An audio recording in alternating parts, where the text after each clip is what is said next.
Namaste, and welcome to the Krishna Katha Book Club, July 2024, where we will begin to read some extracts from Part 1 of the Nectar of Devotion by His Divine Grace A.C. Bhaktivedanta Swami Prabhupada.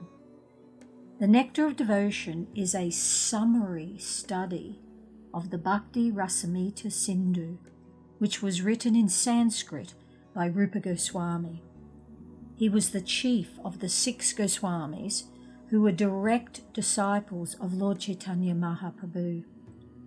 Bhakti Rasamrita Sindhu means the ocean of the pure nectar of devotional service.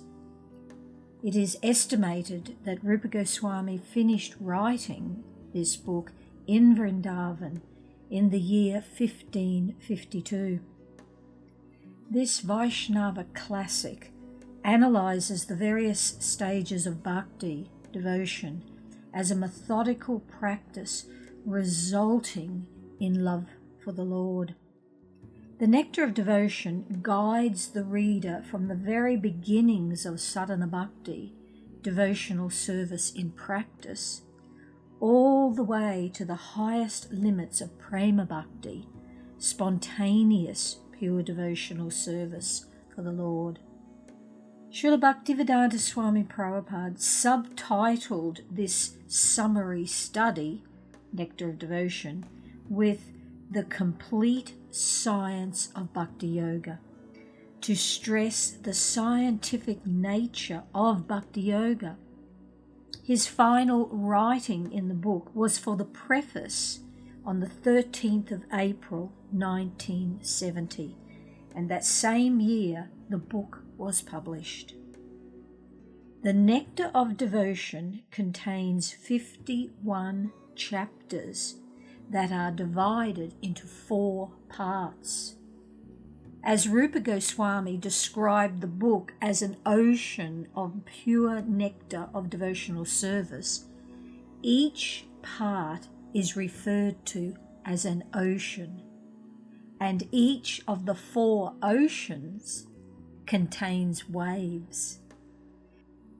To begin this book club reading, we will read 5 extracts from the 19 chapters in Part 1, Ocean 1.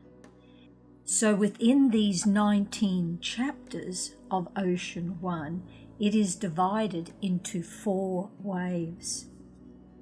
First wave, which is as a general description of devotional service. So chapter 1, and the topic within that chapter is happiness in Krishna consciousness. So we're going to read the extract from that topic. There was a great devotee of Lord Chaitanya, known as Kulavecha Sridhar, who was a very poor man.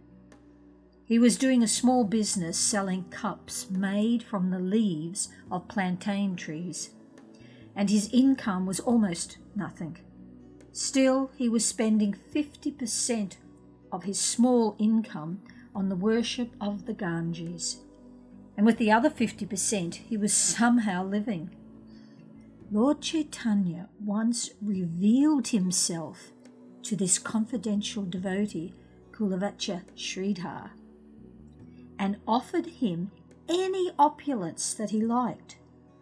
But Sridhar informed the Lord that he did not want any material opulence.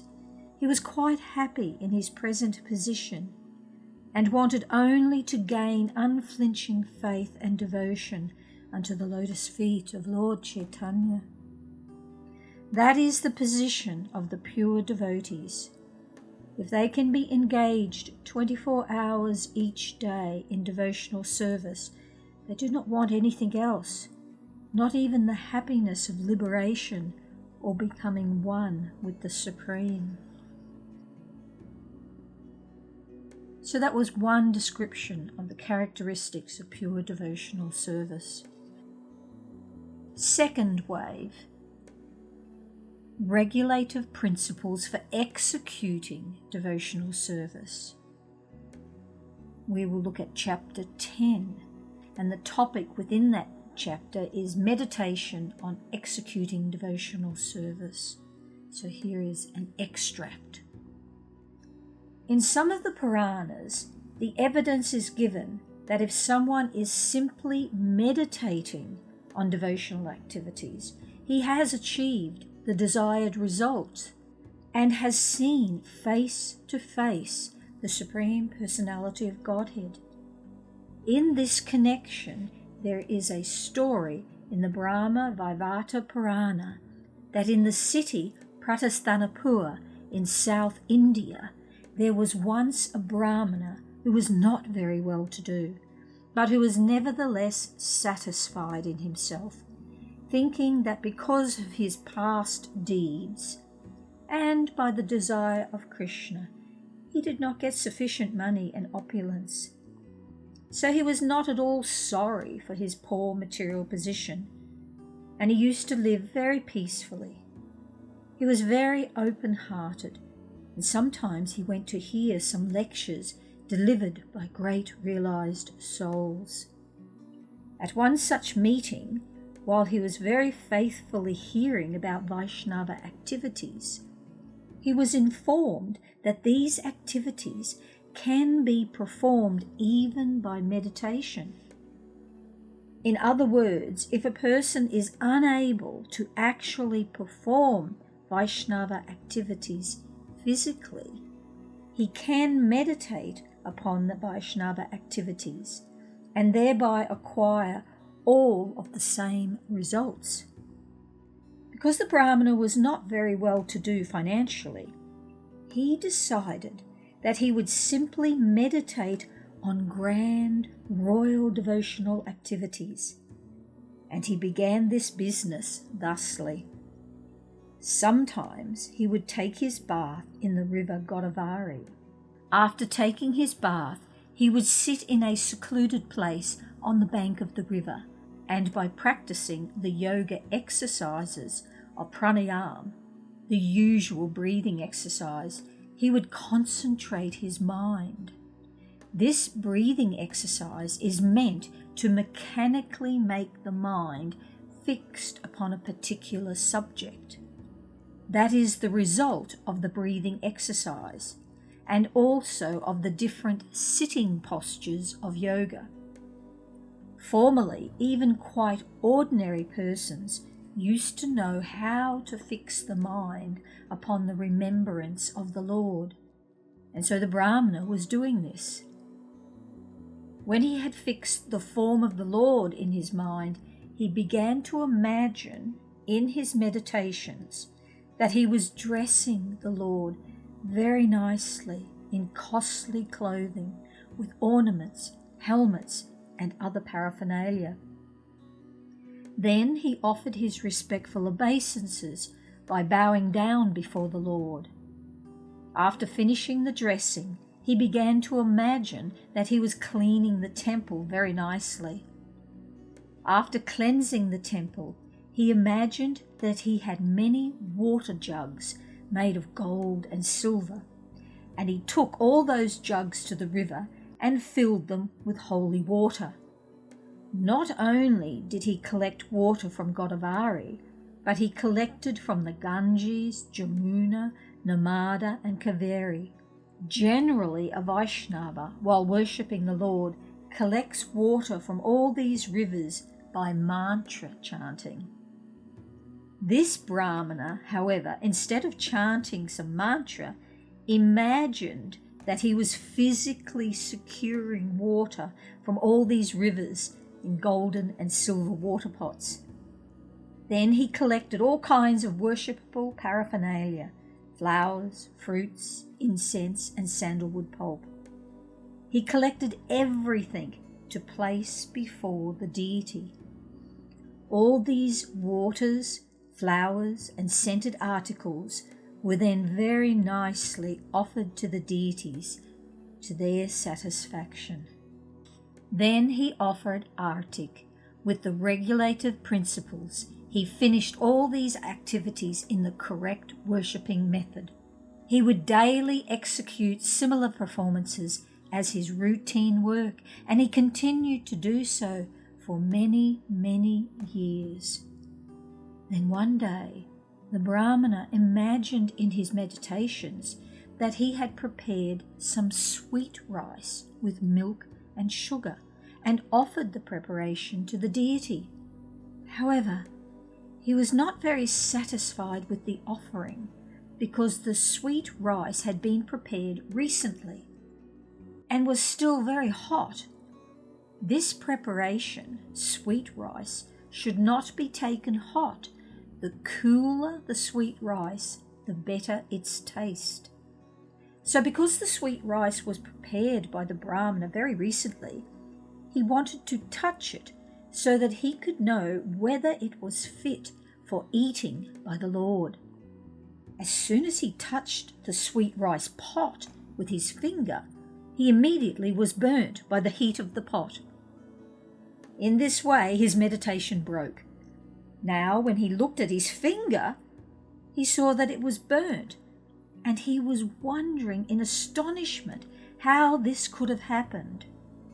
Because he was simply meditating on touching the hot sweet rice, he never thought that his finger would actually become burnt. While he was thinking like this, in Vaikuntha, Lord Narayan, seated with the goddess of fortune, Lakshmi, began to smile humorously.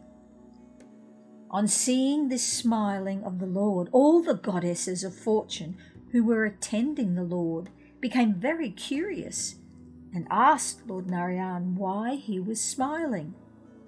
The Lord, however, did not reply to their inquisitiveness, but instead immediately sent for the Brahman. An airplane sent from Vaikuntha immediately brought the Brahman into Lord Narayan's presence. When the Brahmana was thus present before the Lord and the goddesses of fortune, the Lord explained the whole story. The Brahmana was then fortunate enough to get an eternal place in Vaikuntha in the association of the Lord and his Lakshmis. This shows how the Lord is all-pervading, in spite of his being locally situated in his abode. Although the Lord was present in Vaikuntha, he was present also in the heart of the Brahmana when he was meditating on the worshipping process. Thus, we can understand that things offered by the devotees, even in meditation, are accepted by the Lord, and they help one achieve the desired result. Third wave, devotional service in ecstasy. So chapter 17 we will read from. Here is an extract. An example of rising to the stage of ecstatic love by executing the regulative principles of devotional service is given in the life story of Narada, which is described to Vyasadeva in the Srimad Bhagavatam. Narada tells there of his previous life and how he developed to the stage of ecstatic love. He was engaged in the service of great devotees and used to hear their talks and songs. Because he had the opportunity to hear these pastimes and songs of Krishna from the mouths of pure devotees, he became very attracted within his heart. Because he had become so eager to hear these topics, he gradually developed within himself an ecstatic love for Krishna. This ecstatic love is prior to the pure love of Krishna, because in the next verse, Narada confirms that by the gradual process of hearing from the great sages, he developed love of Godhead. In that connection, Narada continues to say in the first canto, 5th chapter, 28th verse of the Srimad Bhagavatam, "First I passed my days in the association of the great sages during the rainy autumn season.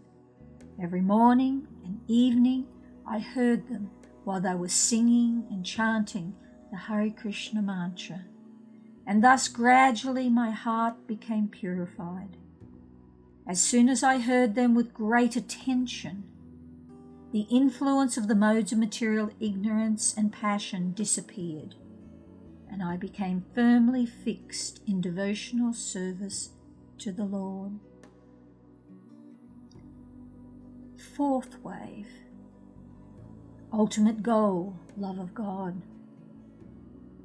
So now we're going to chapter 18 out of the total 19 chapters. Here is the chapter introduction.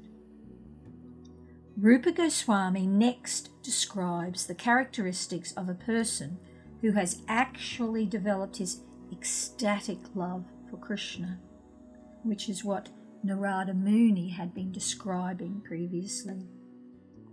The characteristics are as follows. 1. He is always anxious to utilize his time in the devotional service of the Lord. He does not like to be idle. He wants service always, 24 hours a day without deviation. 2. He is always reserved and perseverant. 3. He is always detached from material attraction. 4.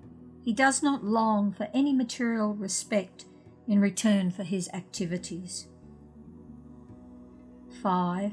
He is always certain that Krishna will bestow his mercy upon him. 6. He is always very eager to serve the Lord faithfully. 7. He is very much attached to the chanting of the holy names of the Lord.